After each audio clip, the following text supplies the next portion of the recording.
The Brinks-Mat gold robbery, the crime of the century. In November 1983, the Brinks-Mat warehouse at Heathrow Airport stood as one of Britain's most secure storage facilities. Located in Unit 7 of the Heathrow International Trading Estate, this seemingly unremarkable industrial building housed a treasure trove that would make any criminal's heart race. The facility served as a temporary storage point for gold bullion, precious stones, and foreign currency being shipped through London's bustling airport. What made this particular warehouse so attractive wasn't just its contents, but its routine. Every weekend, the facility would accumulate shipments destined for Monday morning flights, creating a predictable pattern that observant eyes could exploit. The security was formidable by 1983 standards. Reinforced steel doors, sophisticated alarm systems, and a small but professional guard detail. Yet, as events would prove, even the most secure fortress can fall when betrayal comes from within. The inside man? The story begins not with criminal masterminds plotting in shadowy corners, but with a seemingly ordinary security guard named Anthony Black. Black had worked at the Brinks-Mat facility for several years, earning the trust of his colleagues and supervisors. He knew every corner of the building, every routine of the security protocols, and most crucially, every weakness in what appeared to be an impenetrable system. Black's downfall began with family connections that would prove more binding than blood. His sister had married into a family with deep roots in South London's criminal underworld, a family that included Brian Robinson, career criminal with an impressive resume of armed robberies and a reputation for meticulous planning. The conversation that would change everything likely took place over a family dinner sometime in late 1983. Robinson, always looking for the next big score, had been hearing whispers about the wealth flowing through Heathrow's storage facilities. When he learned of his brother-in-law's position at Brinks-Mat, the pieces of an audacious plan began to fall into place. Black later claimed he thought the gang was planning to steal a few £100,000 in cash. He would insist until his dying day that he never knew about the gold. Whether this was truth or convenient fiction became one of the many mysteries that would surround the case for decades. Assembling the crew, Brian Robinson understood that a job of this magnitude required more than just inside information. It needed the right combination of skills, connections, and ruthless determination. He turned to his partner in crime, Michael McAvoy, a man whose criminal pedigree was equally impressive. McAvoy brought more than just experience to the table. He brought connections. Through his network, the gang expanded to include several other professional criminals, each chosen for specific skills that would be crucial to the operation's success. The final crew consisted of 6 men, though some names would remain mysteries for years, and others would take their secrets to the grave. The planning phase stretched over several months. This was not a smash-and-grab operation, but a carefully orchestrated infiltration that required intimate knowledge of the facility's operations. Black provided detailed floor plans, security protocols, and most importantly, the timing of guard rotations and alarm systems. The gang conducted surveillance that was both thorough and cautious. They observed the facility at different times of day and night, noting the patterns of traffic, the behavior of legitimate workers, and the response times of local police patrols. They studied the surrounding area, identifying escape routes and potential complications. One of the most crucial pieces of intelligence Black provided was the existence of a dead zone. In the alarm system, a brief window during shift changes when certain sensors could be bypassed without triggering alerts. This information would prove to be the key that unlocked the entire operation. The perfect storm. Saturday, November 26, 1983, dawned gray and unremarkable over Heathrow Airport. For the Brinks-Mat facility, it was shaping up to be a routine weekend shift. The warehouse was loaded with its usual complement of valuables awaiting Monday morning flights. But this particular weekend held an extraordinary secret. Unknown to the security guards settling in for what they expected to be a quiet shift, the facility contained far more than the usual mix of cash and securities. Johnson Matthey, one of London's most prestigious precious metals dealers, had made a substantial deposit that Friday afternoon. 3 tons of gold bullion, worth approximately £26 million at 1983 prices, sat in the warehouse's most secure section. The gold had arrived as part of a complex international transaction, temporarily stored at Brinks-Mat, while paperwork was completed for its onward journey.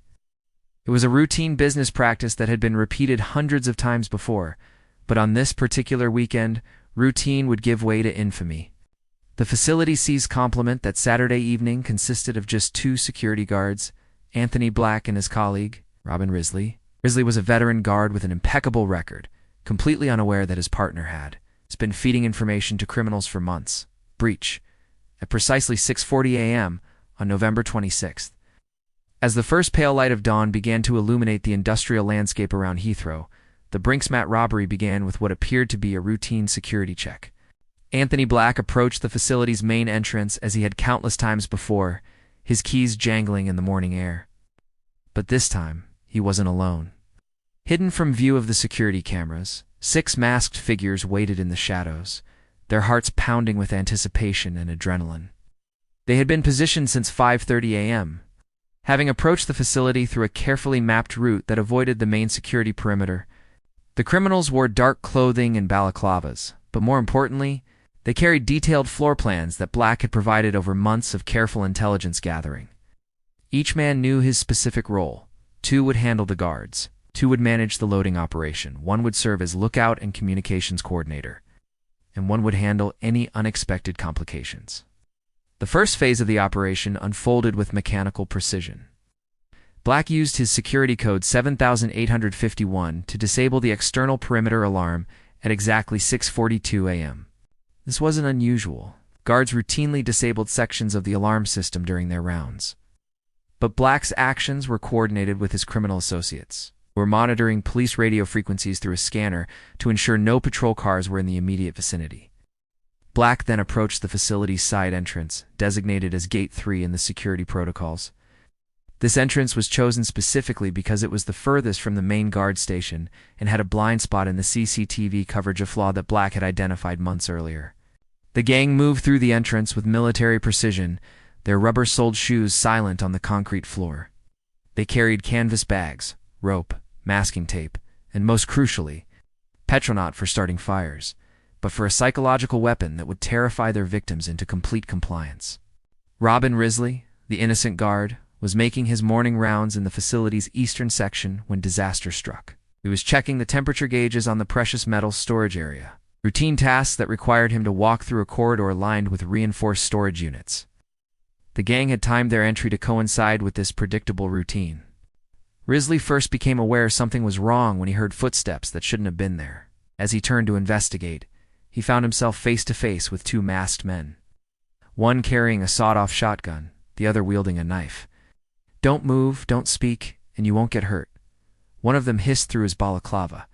The overpowering of Risley was swift but terrifying. Criminals forced him to the ground, binding his hands behind his back with plastic cable ties that cut into his wrists. They wrapped masking tape around his mouth and eyes, leaving him in complete darkness. But the most terrifying moment came when they poured petrol over his head and clothes. The acrid smell filling his nostrils as one of them whispered, "One wrong move and you're a human torch." What happened next would become the stuff of criminal legend. Black, maintaining his cover as a victim, was also restrained by his criminal associates. The performance was carefully choreographed. Black had to appear genuinely surprised, frightened, while secretly guiding his accomplices to their targets. He was bound with the same plastic ties, though his were loose enough that he could slip free if necessary. The petrol treatment was theatrical but convincing. The gang's movements through the facility revealed the extent of Black's intelligence gathering. They knew that the main vault required 2 keys, turned simultaneously, and that Black possessed one, while a supervisor held the other. But Black had solved this problem weeks earlier by making wax impressions of the supervisor's key during a Christmas party, allowing the gang to cut a duplicate. They moved systematically through the storage areas, their actions guided by a hand-drawn map that showed the location of every valuable storage unit. The facility was divided into color-coded sections: blue for foreign currency, red for precious stones, yellow for securities, and white for precious metals. The gang headed straight for the white section. The criminals demonstrated sophisticated knowledge of security systems throughout their infiltration. They knew which motion detectors had backup power supplies, which cameras recorded to local drives versus remote servers, in which alarm circuits could be bypassed without triggering alerts at the central monitoring station. One of the most remarkable aspects of their entry was how they dealt with the facility's most sophisticated security feature: pressure-sensitive floor plates that would trigger alarms if someone walked in the wrong areas. Black had provided a detailed map showing the safe pathways through the facility, knowledge he had acquired by carefully observing cleaning crews who worked overnight shifts. The discovery. What the criminals found that morning exceeded their wildest expectations. They had come expecting to find perhaps a few £100,000 in cash and securities, a respectable score that would set them up comfortably. Instead, they discovered a treasure that would transform them from ordinary criminals into legends of the underworld. The 3 tons of gold bullion sat in neat stacks, each bar bearing the official stamps of Johnson Matthey. At £350 per ounce, the hoard represented wealth beyond anything the gang had ever contemplated. But gold presented challenges that cash did not. It was heavy, identifiable, and required specialized knowledge to fence. The gang also discovered substantial quantities of diamonds and other precious stones, as well as foreign currency and travelers' checks. The total value of their haul would eventually be estimated at over £26 million, making it the largest robbery in British history at the time. The loading process required careful coordination.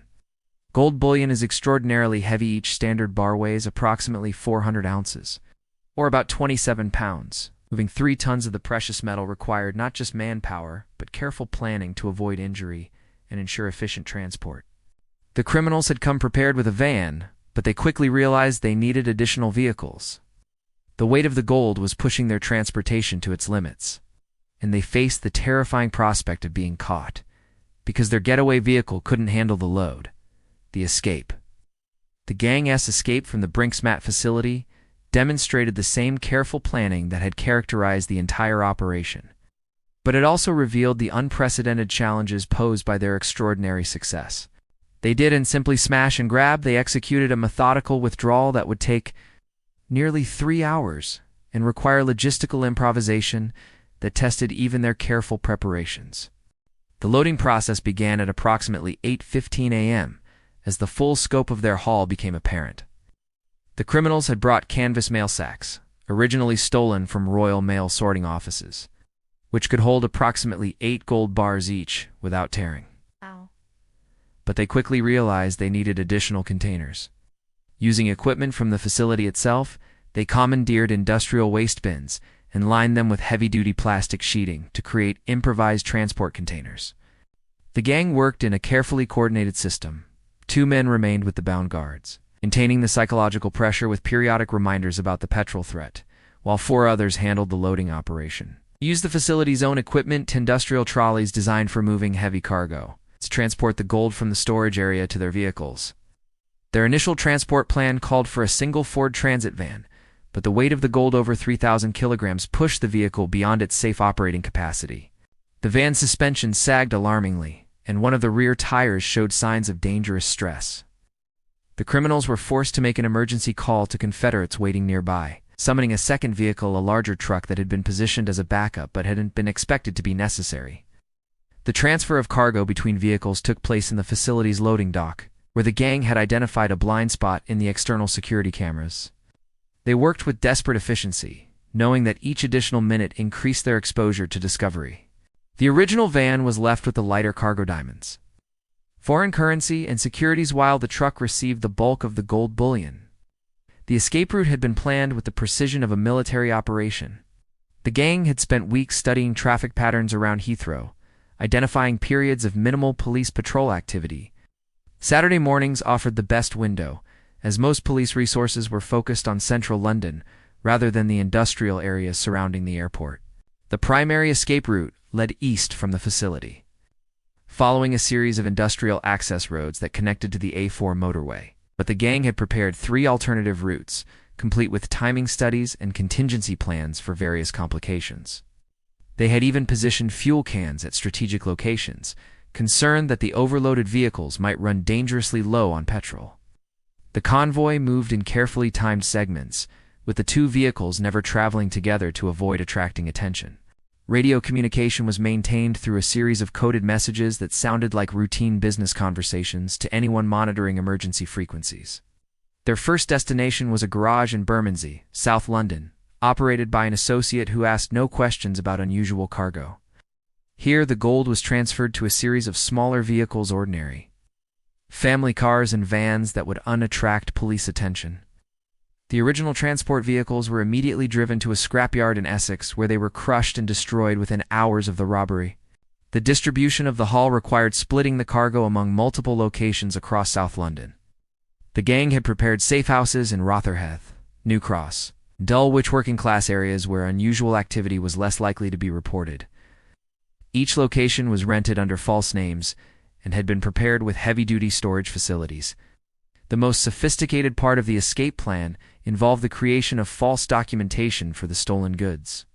The gang had prepared fake invoices, shipping manifests, and certificates of authenticity that would allow the gold to be presented as legitimate business inventory. These documents had been created by a professional forger who specialized in commercial paperwork and had no idea of their intended use. But the gang's success created problems they hadn't anticipated. The sheer volume of stolen goods required storage facilities they hadn't prepared for, and the distinctive Johnson Matthey markings on the gold bars made them more difficult to dispose of than generic bullion. They were forced to expand their criminal network to include additional storage facilities and disposal experts. The immediate aftermath of the escape revealed both the sophistication and the limitations of their planning. While they had successfully removed the largest haul in British criminal history, they now faced the far more complicated challenge of converting their stolen goods into usable wealth, without attracting the attention of law enforcement agencies around the world. The escape phase of the operation concluded at approximately 11:30 a.m., more than 4 hours after the initial breach. By this time, the bound guards had been discovered by arriving day-shift personnel, and the full magnitude of the robbery was becoming apparent. The gang had perhaps 6 hours before the full weight of British law enforcement would be mobilized against them, a head start that would prove crucial in the early phases of their money laundering operation. The investigation begins. By Monday morning, November 28th, the robbery had become front-page news across Britain. But the investigation that would consume the next decade of British law enforcement had already begun. Detective Chief Superintendent Brian Boyce of the Flying Squad received the call at 12:47 p.m. on Saturday, just over an hour after the bound guards had been discovered. His first words upon hearing the details were reportedly unprintable. Boyce was a legend within Scotland Yard, a detective whose career had been built on breaking seemingly impossible cases. He had cut his teeth on the Great Train robbery investigation and had spent 2 decades developing techniques for tracking professional criminals through their financial activities. He understood immediately that the Brinks-Mat robbery was different from ordinary crimes, the scale of the theft. The sophistication of the operation and the inside knowledge required all pointed to a conspiracy that extended far beyond the 6 men who had entered the warehouse that Saturday morning. The initial crime scene investigation revealed the extent of the robbers' preparation and knowledge. Forensic experts found that the criminals had worn surgical gloves throughout the operation, leaving no fingerprints despite handling hundreds of items. They had covered their shoes with plastic bags to avoid leaving distinctive footprint evidence. Most significantly, they had poured bleach over areas where they might have left DNA evidence, a technique that was sophisticated for 1983. The facility's security tapes provided crucial evidence, but also demonstrated the gang's intimate knowledge of the surveillance system. The criminals had avoided most camera angles, and when they did appear on tape, they were completely covered and unidentifiable. However, forensic analysis of the tapes revealed timing information that would prove crucial. The gang had moved through the facility with efficiency that suggested detailed advanced planning. Boyce established Operation Delivery, the investigation's code name, and assembled a team of 40 detectives drawn from the Flying Squad, the Robbery Squad, and specialist financial crime units. The operation was given unprecedented resources, including access to international intelligence networks and cooperation agreements with foreign law enforcement agencies. The initial investigation focused on the most obvious lead. How had the criminals known exactly what to target and when to strike?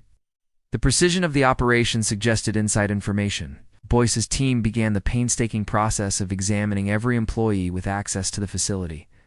This involved detailed background checks on 127 current and former employees, including their families, associates, and financial situations. Anthony Black's behavior in the immediate aftermath of the robbery was curious enough to attract attention within the first week of the investigation, while his colleague Risley was clearly traumatized by the experience requiring medical treatment for rope burns and developing a nervous condition that would plague him for years. Black seemed remarkably composed for someone who had just lived through a terrifying ordeal. More importantly, surveillance teams noticed that Black's lifestyle began to improve dramatically in the weeks following the robbery. He purchased a new car, a Ford Capri, that cost more than his annual salary, and began frequenting expensive restaurants and betting shops. When questioned, he claimed to have won money gambling, but investigation of his alleged winnings revealed inconsistencies in his story. The investigation team employed every tool at their disposal: surveillance, financial analysis, informants, and old-fashioned detective work. They established a financial intelligence unit that tracked every bank account, credit card, and financial transaction associated with potential suspects. This was groundbreaking work in 1983, as computerized financial tracking was still in its infancy. One of the most significant early breakthroughs came from an unexpected source. Customs officials at various ports reported unusual patterns in gold trading. Large quantities of gold were being exported from Britain through unofficial channels, with documentation that didn't match normal trading patterns. The Bank of England, which monitored gold market activities, provided crucial intelligence about suspicious transactions. The investigation revealed that the robbers had made several critical mistakes in the immediate aftermath of their crime. Phone records showed unusual patterns of communication between known criminals, and several suspects had made large cash deposits that couldn't be explained by their legitimate incomes. Brian Robinson first came to police attention through informant intelligence. A criminal associate, facing charges for an unrelated offense, mentioned Robinson's involvement in something big at Heathrow. This information was initially considered unreliable, but it prompted surveillance that revealed Robinson's connection to other suspects. Michael McAvoy was identified through a different route. Analysis of prison records showed that he had shared a cell with a professional criminal who had detailed knowledge of airport security procedures. This connection, combined with intelligence about his financial situation, made him a person of interest within the first month of the investigation. The investigation team used a technique called lifestyle analysis to identify suspects. They compiled detailed profiles of known criminals' spending patterns, looking for sudden increases in wealth that couldn't be explained by legitimate sources. This approach was revolutionary in 1983 and would become standard practice for financial crime investigations. International cooperation became crucial as investigators realized the scope of the money laundering operation. Switzerland's banking secrecy laws initially hampered efforts to trace financial transactions, but pressure from British diplomatic channels eventually yielded cooperation from Swiss authorities. The investigation also benefited from advances in surveillance technology. New telephoto lenses allowed teams to conduct observation from greater distances, while improved recording equipment captured conversations that provided crucial intelligence about the criminal network. By the spring of 1984, 6 months after the robbery, Operation Delivery had identified the core members of the gang, but lacked sufficient evidence for arrests. The investigation required patient accumulation of evidence, financial analysis, and international cooperation that would test the limits of British law enforcement capabilities. Following the gold, the challenge facing the robbers was unprecedented in the history of crime. How do you dispose of 3 tons of gold bullion without attracting attention? Unlike cash, which can be spent immediately, gold bullion bearing official marks requires sophisticated laundering operations to convert into usable currency. The gang solution involved melting down the bullion and recasting it to remove identifying marks, a process that required both technical expertise and industrial equipment. They established a smelting operation in South London, transforming the stolen gold into unmarked ingots that could be sold on the legitimate precious metals market. This process introduced new players into the conspiracy, including precious metals dealers, corrupt officials, and money laundering specialists. Each new participant represented both an opportunity and a vulnerability, expanding the network while increasing the chances of detection. Kenneth Noy emerged as a key figure in the gold laundering operation. Successful businessman with interests in legitimate precious metals trading, Noy had the connections and expertise necessary to dispose of the stolen gold. His involvement would eventually prove to be one of the gang's fatal mistakes. The laundering operation was sophisticated but not perfect. Large quantities of gold entering the market inevitably attracted attention from both legitimate dealers and law enforcement agencies.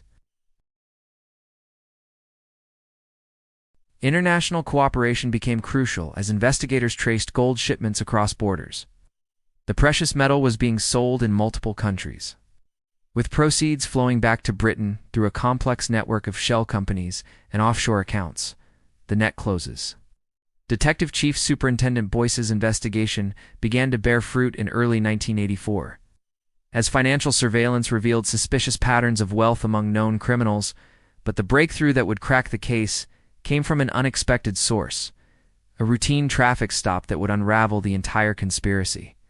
On March 15, 1984, police stopped a Mercedes driven by John Palmer, a Bristol-based businessman with interests in precious metals and jewelry.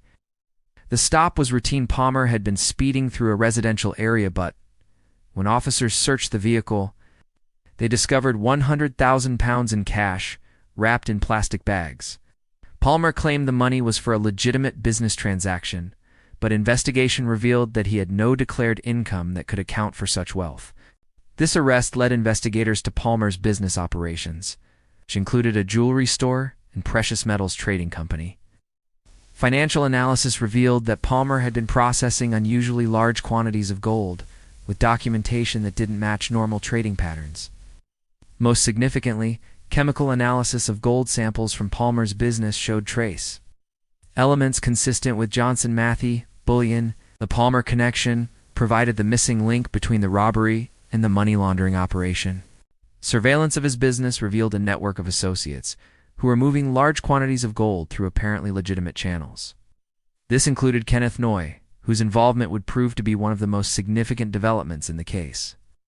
Brian Robinson and Michael McAvoy, despite having no visible sources of income, were suddenly living lifestyles that suggested access to substantial funds.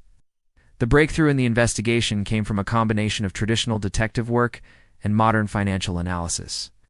Bank records, painstakingly gathered through court orders and international cooperation agreements, showed deposits and purchases that couldn't be explained by the suspect's legitimate earnings.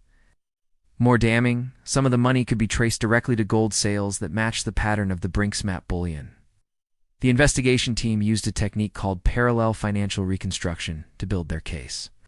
They created detailed timelines showing the movement of money from gold sales to bank accounts to major purchases. This approach required cooperation from dozens of financial institutions and represented one of the most sophisticated financial investigations ever conducted by British police.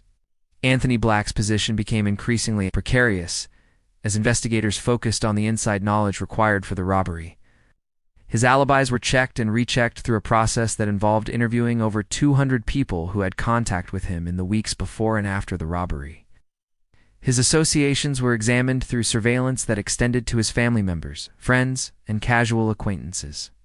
The most damaging evidence against Black came from telephone records analysis.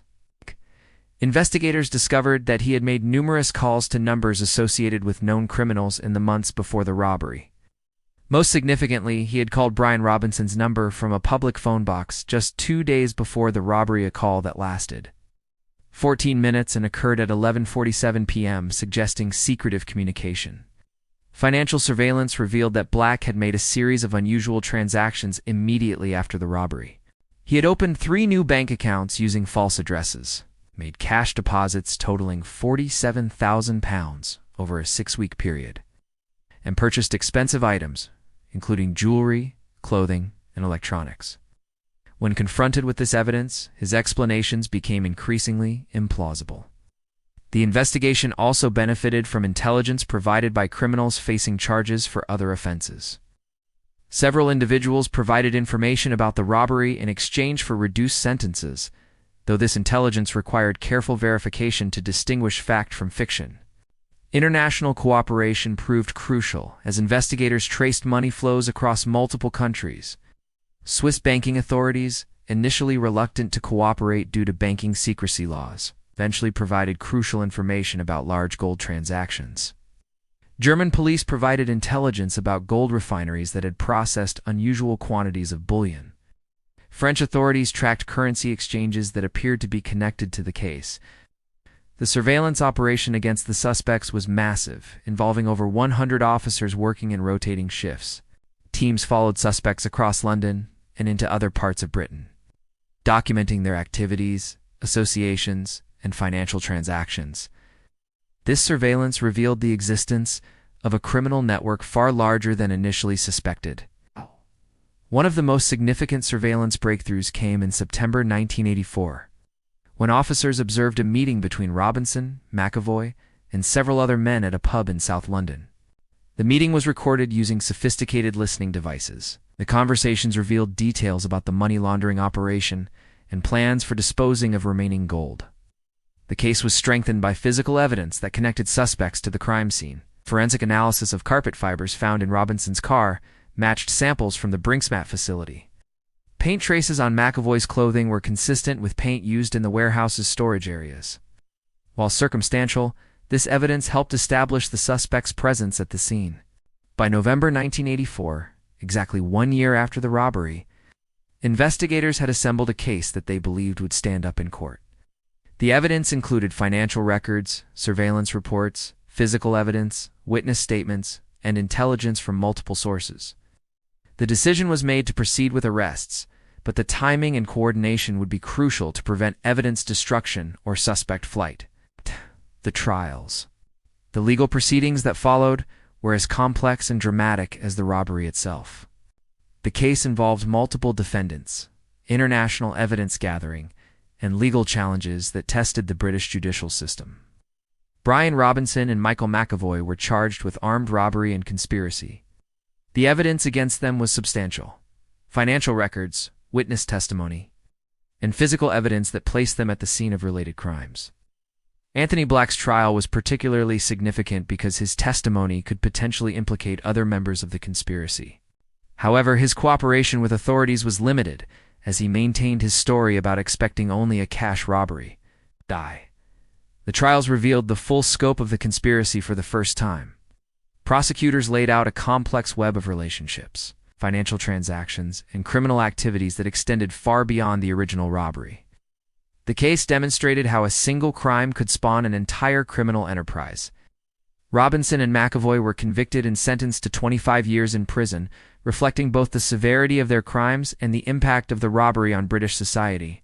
Their sentences were among the longest ever imposed for property crimes in British legal history. However, convicting the robbers was only part of the story. The vast majority of the stolen gold remained unrecovered, and many of the individuals involved in the laundering operation remained at large. The wider conspiracy. The investigation into the Brinks-Mat robbery eventually expanded far beyond the original gang, revealing a criminal network that spanned continents and involved dozens of individuals. The gold laundering operation had attracted corrupt officials, international criminals, and legitimate businesses that asked no questions about the source of their precious metal supplies. Kenneth Noy's involvement deepened the investigation into areas that police had never anticipated. His connections in the precious metals industry provided access to legitimate markets where stolen gold could be sold without attracting suspicion. The case took a tragic turn in January 1985 when Detective Constable John Fordham was killed during a surveillance operation at Noy's property.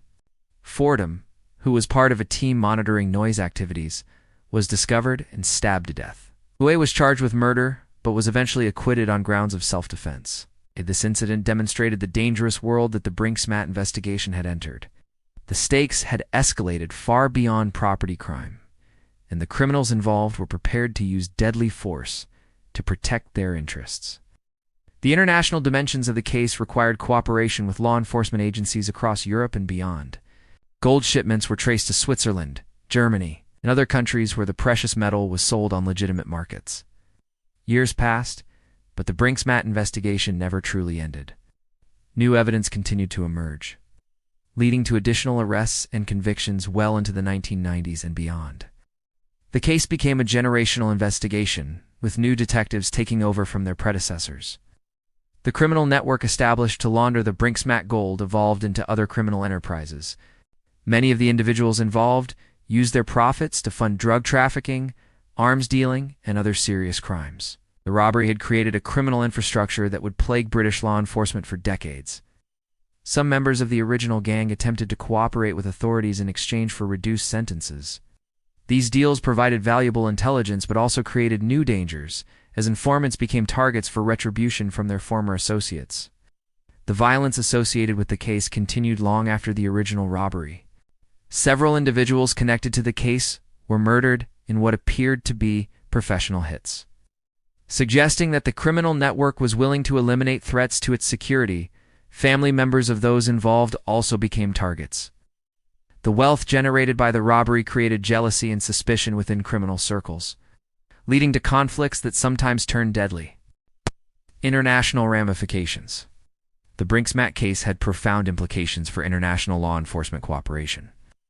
The complex money laundering operation required police forces across multiple countries to work together in unprecedented ways.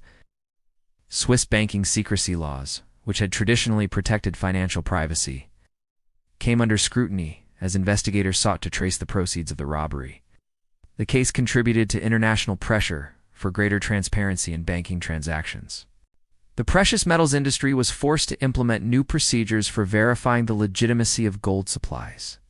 The ease with which stolen bullion had been integrated into legitimate markets exposed serious weaknesses in industry safeguards. Insurance companies faced massive claims related to the robbery, leading to changes in how high-value storage facilities were insured and secured. The case became a landmark in insurance law, establishing precedents for coverage of insider-assisted crimes. International criminal organizations took note of the sophisticated money laundering techniques employed in the Brinks-Mat case. The methods developed to dispose of the stolen gold became templates for other major crimes. The missing millions. Despite decades of investigation and numerous convictions, the vast majority of the Brinks-Mat haul was never recovered. Estimates suggest that less than 10% of the stolen gold was ever returned to its rightful owners. The missing gold became the stuff of legend, spawning countless theories about its ultimate destination. Some investigators believed it was hidden in safe deposit boxes across Europe, while others suspected it had been incorporated into legitimate business investments. The complexity of the money laundering operation made recovery nearly impossible. By the time investigators understood the full scope of the conspiracy, the gold had been transformed, sold, and reinvested multiple times over. Some of the proceeds were invested in legitimate businesses, making it difficult to distinguish between legal earnings and criminal profits. Property investments, in particular, provided a way to convert criminal proceeds into apparently legitimate assets. The continuing mystery of the missing gold kept the case in the public eye long after the original convictions. Journalists, authors, and filmmakers found endless fascination in the story of the crime that changed British law enforcement forever. Long-term consequences. The Brinks-Mat robbery transformed British criminal law enforcement in ways that are still felt today. The case exposed weaknesses in financial surveillance, international cooperation, and the regulation of precious metals trading. New legislation was enacted to address the problems revealed by the investigation. Money laundering became a specific criminal offense, with enhanced penalties and expanded police powers to trace financial transactions. The case also highlighted the importance of international cooperation in combating serious crime. Treaties and agreements established in response to Brinks-Mat became models for addressing other international criminal conspiracies. Within Scotland Yard, the investigation led to the creation of new specialized units focused on financial crime. The techniques developed during the Brinks-Mat investigation became standard procedures for major crime investigations. The security industry was revolutionized by the robbery. New technologies, procedures, and protocols were developed to prevent similar insider-assisted crimes. The case became a cautionary tale taught in security training programs worldwide: justice and retribution. The pursuit of justice in the Brinks-Mat case extended far beyond the original robbery. As the network of conspirators was gradually unraveled, new arrests and trials continued for years. Some of those convicted in connection with the case served their full sentences, while others were released early for cooperation with authorities. The varying fates of the conspirators reflected the complex nature of their involvement and the ongoing value of their information. Kenneth Noy, whose involvement in the gold laundering operation had led to Detective Constable Fordham's death, was eventually convicted of other serious crimes. His case became symbolic of the violence that surrounded the Brinks-Mat conspiracy. The families of those killed in connection with the case sought their own form of justice through civil proceedings. These cases highlighted the human cost of the robbery beyond the financial losses. Some members of the original gang attempted to rebuild their lives after serving their sentences, while others continued their criminal careers. The robbery had made them wealthy, but it had also made them targets for both law enforcement and rival criminals. It's the legacy. More than 4 decades after that fateful November morning in 1983, the Brinks-Mat robbery remains one of the most significant crimes in British history. Its impact extended far beyond the immediate loss of gold and diamonds, reshaping law enforcement, financial regulation, and international cooperation. The case demonstrated that even the most sophisticated security measures could be defeated by insider knowledge and careful planning. It showed that the proceeds of major crimes could be laundered through legitimate markets, if criminals had the right connections and expertise. For the British public, Brinks-Mat became a symbol of the changing nature of crime in the modern world. The robbery wasn't the work of desperate men seeking quick money, but of professional criminals who understood finance, international trade, and money laundering. The investigation revealed the interconnected nature of serious crime, showing how a single robbery could spawn a criminal enterprise that lasted for decades. The techniques used to launder the Brinks-Mat gold became templates for other criminal organizations. Many of the police officers who worked on the case regarded it as the defining investigation of their careers. The complexity of the conspiracy, the international scope of the investigation, and the years of painstaking detective work created bonds between investigators that lasted long after their retirement. Today, the Brinks-Mat robbery is studied in police academies, business schools, and security training programs around the world. It serves as both a cautionary tale about the vulnerabilities of high-security facilities and a masterclass in complex criminal investigation. The missing gold continues to fascinate investigators and journalists. Theories about its ultimate fate range from the prosaic invested in London real estate during the 1980s property boom to the exotic hidden in secret vaults across Europe.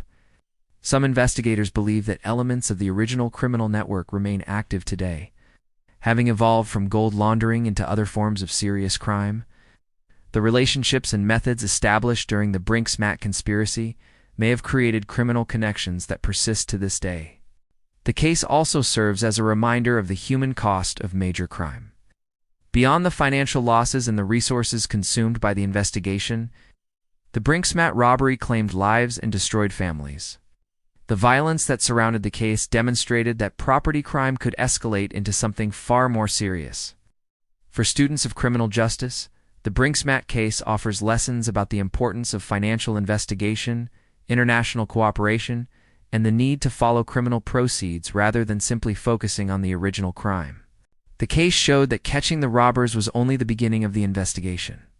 The robbery also highlighted the role of corruption in facilitating major crime. The involvement of legitimate businesses and professionals in the money laundering operation demonstrated how criminal enterprises could exploit the respectable business world.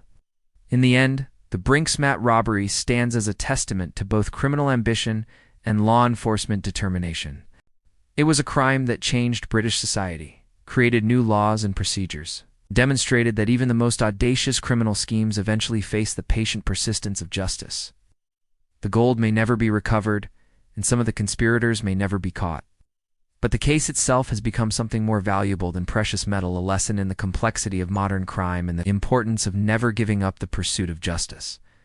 As new generations of criminals plot their schemes and new generations of investigators work to stop them, the story of Brinks-Mat serves as both inspiration and warning.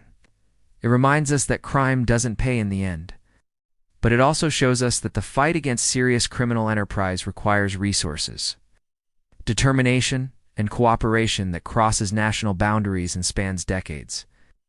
The warehouse at Heathrow, where it all began, has long since been demolished, replaced by new facilities with security measures that would have been unimaginable in 1983. But the legacy of what happened there on that November morning continues to influence how we think about crime, security, and justice in the modern world. The Brinks-Mat robbery was more than just a theft hit. It was a crime that changed everything. Subscribe for this and many more stories.